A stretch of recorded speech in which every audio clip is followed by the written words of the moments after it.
You ever wonder what nothing is? Like, is this nothing? No, it's air. Well, let's go where there's no air. How about outside our atmosphere? No, there's still a few particles floating there between the planets. So it's not quite nothing. How about between the stars? There's less, but there's still something there. Between the galaxies, less, but there's still just a few particles per cubic meter that lurk there. All right, let's imagine you can get rid of those. Now what's left? In the pure vacuum of space, there's something called virtual particles that pop in and out of existence. Quantum physics tells us this. So there's still something there. To get a true nothing, you have to go where there's not even space or time. But if the laws of physics still apply, then there's still something there. So you have to go to not only where there's no matter and no space-time, but where there's no laws at all. Behold, a true nothing. Mr. Niel Degrasse Tyson, so you wonder what nothing is. You pose the question, what is nothing? You see, the mind cannot comprehend, cannot know, ever know what nothing is. To comprehend nothing, there would have to be nothing perceiving the nothing, because the thing perceiving the nothing, that is to say the mind, is something. So you'd have to remove your mind to even perceive nothing. That is to say, if there were actually no particles, as you said, let's remove all particles from existence, although you did still say there is still virtual particles. Let's say we removed all particles from existence. To have acknowledgement of that, there will still have to be the somethingness of the mind. The mind must be present to comprehend, to perceive. So we cannot get to nothing with the mind. The mind is before the particles because it acknowledges the particles. It will take a lot of faith and belief to suggest that there are particles that can be known without the observer of it. That there is reality that can be known without the observer of it, aka consciousness. So you see, it's an interesting question, of course. What is nothing? It's a great question, actually. But I'm answering it in this way, that you simply cannot get to nothing with the mind. The mind is supposed to be something. Everything is supposed to be something.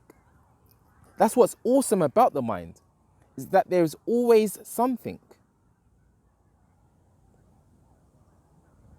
Because if you filter that into life, that shows that there's always something to discover, to look for, to wonder about, to perceive. That's how awesome and amazing the mind is.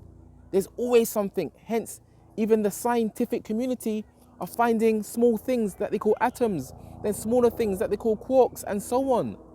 Because the mind always perceives something. Wow. So to go beyond time and space to actually experience nothing, we'd have to go beyond the mind. Aha, we can. As I say to all my subscribers on my channel, we are already beyond the mind. We are the observer of the mind. The mind is an aspect of us. We are not an aspect of the mind.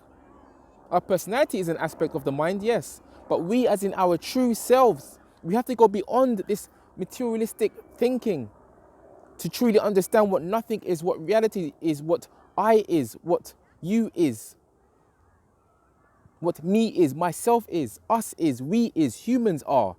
We have to go beyond this limited idea of what a being is. It's more than the mind. We are the observer of the mind. And that observer of the mind is nothing.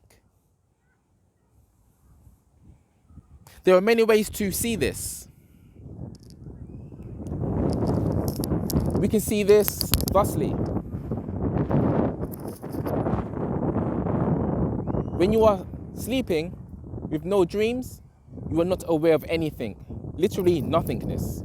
But you are aware that there is nothingness because you are that pure consciousness that is aware that there were no dreams, no mind, no sensations that you call the body.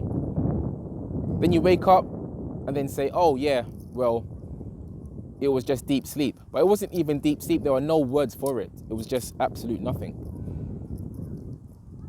Another way to look at it, and what I'm saying is you are that which is experiencing constantly the coming and going of mind. But also, you can even reason in this other way. The space of this moment also incorporates physical space.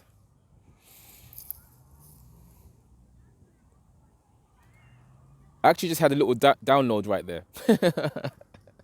I didn't know I was going to say that. The space of this moment also includes the physical space. That is to say, what we call space, what we call nothingness, that which is between each particle, between each atom, between each virtual particle. That so-called space is also within the space of the observer of it. So no matter how spacious you feel like space is, as in this physical space that separates my face from the camera, from my perspective, not from your perspective watching this, it's just one screen. Even that is within a space. The space of the consciousness of it, the consciousness awareness of it, to be more particular, more exact. So even space is within a space. And if you was to say no, you as in anybody, well, look at this. If physical space is not in a space, as I just put forward,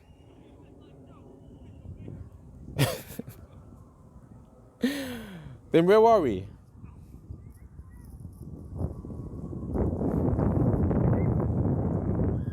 Of course we are somewhere.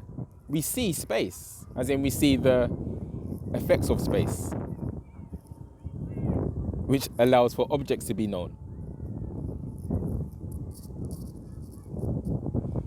If the space is not also in a space, which it is in pure consciousness, then how is it that we drop all experiences of space when we are sleeping? That simply, just sleep. No ayahuasca, no weed, no anything, no nothing crazy. We just sleep. That's all we have to do. You don't have to be banged over the head with a cartoon hammer, although that might also get you there. But we experience the lack of space. So even this space is within our conscious awareness of it. And this conscious awareness of space is consciously aware of the mind, which is that which time is a product of. Do you see where I'm going here? We are already beyond time because we are already beyond the mind. We are already beyond space because we are already beyond space. Space is within us. Our true self, not our bodies. Our bodies are also perceived. That's an aspect of us, as I like to say. We are the bodies too, but it's an aspect of us. It's not all of us. Just like the clouds in the sky. Can you see the clouds? They're an aspect of the sky right now. They're not the whole sky. I could never get away with saying that cloud here that I'm pointing at is the whole sky. None of you would agree with me. That's the whole sky. It's an aspect of the sky. If you asked me to draw the sky from this angle, you would expect me to include the clouds, right? You expect me to include it. If you was to ask somebody to draw the world, you'd expect them to draw animals and people, because we are also aspects of the world. It's not just world. We are here too. What would that even look like? Just world. Like no people, no animals, just world. No nature, just world. Oh, what would that even look like? All right. So, and that also got to show again, like I said earlier, that we need, or the mind needs to have things to perceive. Otherwise, there's no need of the mind. Its job, so to speak, is to be a perceiver, a thinker, a wanderer, a creator, etc. Well, that rhymes. So in summary, we cannot perceive nothing with the mind because the mind by definition is something. As soon as you ask to look for, to theorize, to debate about, to find nothing, we are already using the mind, and the mind is something. So you'd have to get rid of the mind. As I said, we are already beyond the mind. The mind is not attached to us. If it was, we can never get rid of it, such as in deep sleep, but we do. We cannot say how with the mind, but we're doing it. In the same way you cannot say how with the mind, how you think the next thought you're going to think, but you do it. It's self-evident that it's you.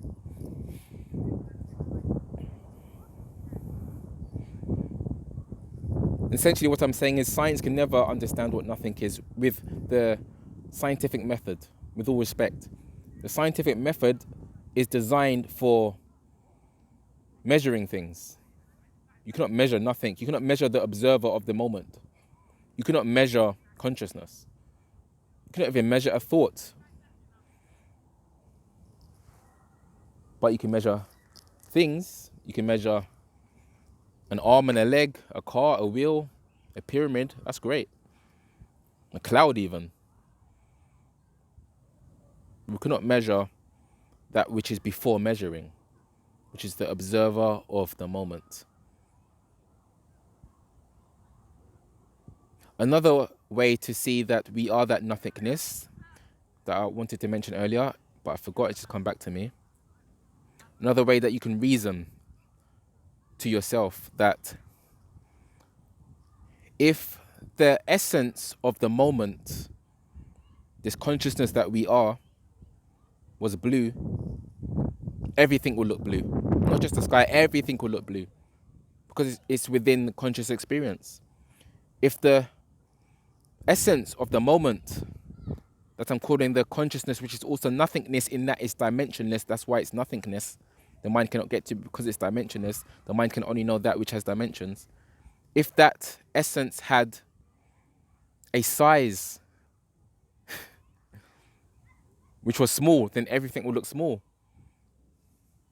But again, it's dimensionless, so we can experience small dimensions and large dimensions, an ant and a big person, a big house, a big car, a pyramid.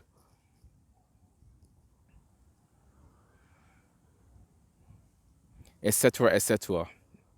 Okay, and that is another way to see that it's nothingness. But it's nothingness from the perspective of the mind only, because it's actually something, just that the mind cannot label it exactly. It can label it, but not exactly. We say consciousness, but it's not exactly what it is, because it doesn't need any labels. It's dimensionless, and it's beautiful, and it's epic, and it's everywhere, and it's nowhere, and it's here, and it's you. Have a wonderful day, my fellow expressions of consciousness. Take care, and like the video if you like the video, subscribe if you want to subscribe, and peace to you. Take care.